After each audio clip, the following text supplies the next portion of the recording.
Master Grade Buster Gundam. Hey, what's up again, everybody? It's Robert184, 2Rs2Bs Gundam Reviews.net, and I'm here to wrap up my look at the 4 bad guys from Gundam Seed. I'm talking about the Master Grade Buster Gundam to go along with the 3 you see right there. You've already seen the unbox, and now it's time to take a look at the individual parts. You can see the resulting empty plates back there, and if you just want to clean up the discoloration when you cut off the parts quick and easy, all you have to do is shave it off with a knife and this green Real Touch and this very old red Real Touch. And for the red, as usual, I'm going to go with some brown lining marker. Plates emptied and everything together, you can see the parts that are going to make up the body there. Pretty standard to go along with a backpack, some mounts there, and the 2 bustery guns. I'll kick things off by saying that for somebody who puts together mostly lead heroes in the tricolors, this was a lot of fun to put together just because it's definitely not going to be following the regular standard Gundam design, and for this it's definitely a lot of fun as a builder. In terms of the parts here, let's start with the mobility where you can have the hips here. You'll notice that they do have this custom part, so you have to get the right one on the right leg there, and for the bend of the knee you're going to get 90 there and a full 180-ish, looking pretty sharp there. And you're also going to notice a very nice knee slide there that's going to look good from the front or the sides no matter what you do, and expose some pretty cool looking colors. The ankles down here are also interesting. They've got a 2-step ball joints there. You can see them move around and you reveal a lot of gray on the inside. That's purposeful here on the MS designers and looking pretty good for it. But overall, even though you've got some simple parts up there, everything down below is pretty cool. The way you put on the gray parts there, this white part is going to pop on first before you follow up with this one. Thrusters there where you're actually going to have that pink-orange on the inside. Green feet here that are going to have just a little bit of mobility and at least expose a little bit of gray down there on the toes. You can see some pistons, so overall, very ingenious design for the legs, and we're off to a good start. The waist is going to continue that trend, and you can see that I went with some gray lining on most of the white here, even though it is a little bit of an off-white. On the sides, you're going to have some cool parts here. These are going to be used to mount the weapons, but more importantly, you're going to have some gray details poking through these standout red side skirts. Over here, you're also going to have a clear part in there, which is really sort of hard to make out, so it's just going to get a little bit lost. I don't think we're going to see all that much with it here. And on the front skirts, again, just some lining, but just the fact they expose that little bit of gray there does set this apart and not just have the regular one-color little V-type thing that we have on most Gundams there.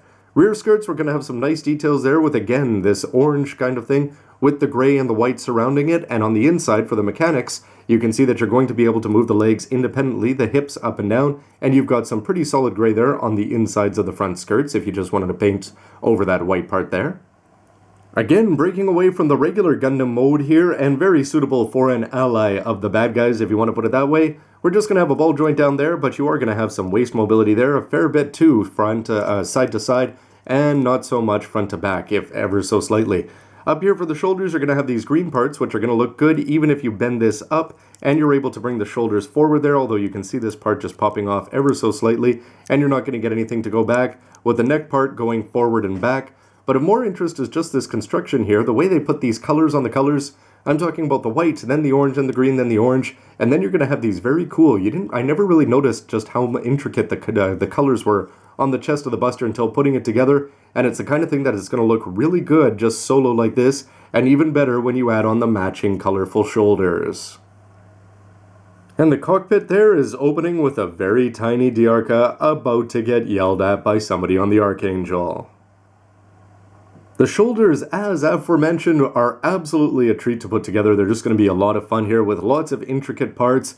And again, just basically very different from the regular just 2 white parts that you might slap around a simple gray inner frame. You are going to have this part moving here, and you are going to have that inner frame there, but you can also see a polycap at the end and some cool gray details that are revealed on the sides. And over here, you're going to have this white part here, which is going to move up and down, and a seal there with a clear part underneath it for another camera lens, and some cool looking gray piping that's sort of going to get lost in the shuffle up there, but no matter what angle you look at them from, there's something to look at, and including on the back where you're going to have these gray vents under the orange parts there, and more importantly from the front, from a weapon perspective, you can pop these open, reveal the missile pods on the inside. You can see that even though you're going to have just one solid orange piece back there, the green part is going to go over and at least make them look like 3 and 3. You can put a little bit of lining in there, and I think that it's a very nice compromise here. In contrast, though, the general boxiness of the Buster that I seem to recall from years ago is here very present in the arms again, but definitely fun to put together, as sort of strange as that sounds. For For the shoulders, these are going to rotate around, and for the mobility, you're going to be able to bend at 90, and you're going to get that, and you'll see that things will start to fall apart if you push on it too hard. Up here, you've got lots of lining choices on how you want to deal with that upper part of the arm, and down here, you've actually got a few different parts there. You've got this gray part that's going to pop on the inside. Sort of unfortunate that the armor is going to pop off so easily here. And nothing fancy on the back except for the fact that, again, Bandai is going to use these cutaway panels to great use and reveal some nice gray inner frame there. And for the hands, you're going to have the regular 4 fingers so you can split them off and have the 4 fingers times 4. The backpack is underwhelming but sort of has a cool, clean design to it, as you're going to have a few moving parts that are ever so slightly over here. You can see that these are going to move and rotate around. You've got these little handle type things up there on the top with no real function. Some black lining can go in there, and you're going to have these thrusters which are going to move up and down. But just the fact that Bandai cut out those orange parts so well there to reveal the gray underneath makes them worth at least positioning well if you were going to look at them perhaps spinning around on a turntable. But as we near the big draws here, first of all, you're going to have to attach them on with something, and that's where these parts are going to come in. First of all, you're able to open them up there, and you can see the attachment point, so you can have the white keep most of this hidden. And when you do that, you'll notice that this part here is going to rotate around, and it's also going to have a very decent bend there with another bend mechanism down there, so you can move this in all sorts of ways, rotate it around in all sorts of places, and hopefully all of that is going to allow the big guns to get where it needs to be. To the big guns of the busting variety, this is the high energy type right here, where you're just going to have 2 main colors on here with the gray, and what I did is I just took some black Gundam marker there, not the lining marker, and just dropped it in. Sort of provides a nice little contrast there. But you are going to have some cool parts down at the end, as you've got those 2 green seals, which are definitely going to stand out. Clear parts underneath if you wanted to paint those up yourself. The barrel looks good, and back here actually, there's a fair number of parts when you're putting this all together. You've got gray parts down there with the attachment point, and you've got some details back here where you're able to pop this part open here, which is going to keep the hand protected, which makes a lot of sense for a big gunner like this, in an assault roll, support roll, and you're also able to bend that handle down, and you're able to do the same thing up here. Open this up, position it as you please, and you can also take this whole thing and slide it down that black part, which is going to come into play if you want to combine these. Even more fun though, I think, is going to be this gun launcher. First of all, it's just going to be bigger in general, and instead of round, just have a blocky shape to it. But that's going to be helped by the fact that it's got this cool little part up there. Looks unnecessary, but hey, it seems like a lot of fun.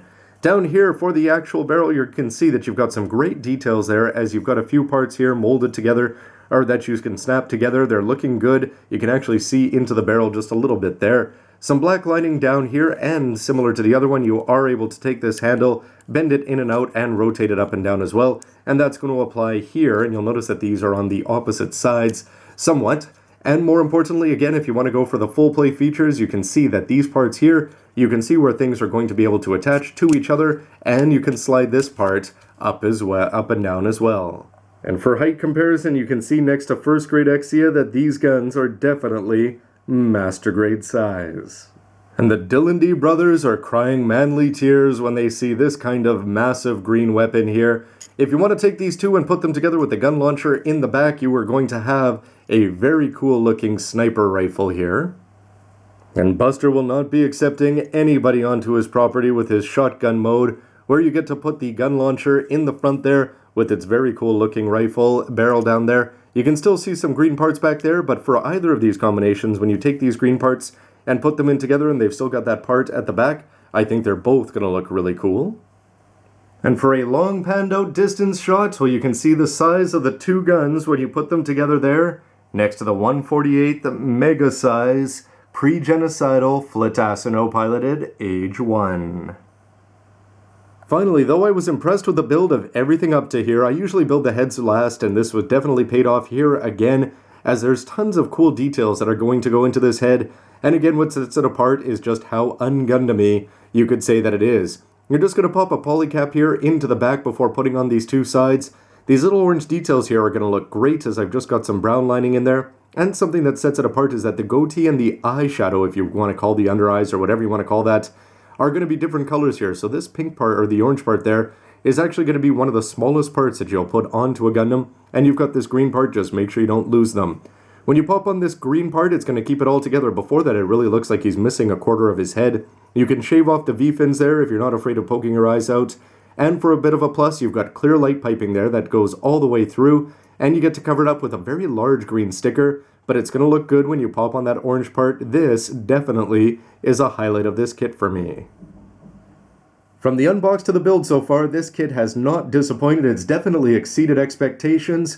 Everything is fun to put together. There's some really cool engineering, and you'll notice that everything here in terms of just posing seems solid, especially if you want to compare it to a slightly finicky assault armor or the Blitz or the transforming Aegis. Anyway, looking forward to seeing how these work out, so stick around for that to see the mobile suit, and as always, let me know what you think, and thanks for watching. See you next time, everybody.